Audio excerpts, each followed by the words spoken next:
Okay, so in addition to, tips for decluttering and, things to throw out on bulk day, also, I wanted to include some research that I found about clutter and what it does to your mental health. So one of the things is that clutter in your house really increases your stress level. Um, it just creates unnecessary stress and you don't even know why you're stressed, but it's the things that are around that are bothering you subconsciously. Another thing is that it reduces your focus and your productivity. So it's really hard when we're working from home to be focused when you're looking around at a bunch of projects that need to be done, or a pile of crap that needs to be thrown away, sorted out, or whatever.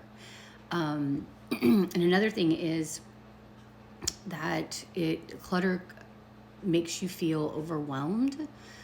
The amount of stuff in your house can make you feel overwhelmed. And I know that sounds really strange because there's people, hoarders and whatnot, that really like having a lot of stuff in their house.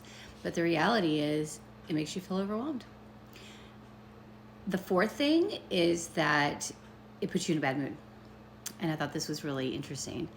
So when you're in a bad mood walking around your house and you don't really know why, because nobody really did anything, it's probably because of the piles of crap that are laying around that just need to get donated, sorted out, cleaned, washed, whatever.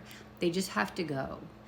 And that will increase your mood. So for me, reading that and hearing that and just kind of, I've been resonating and I've been marinating in this for a few days, is really hitting home because I go through all of these things.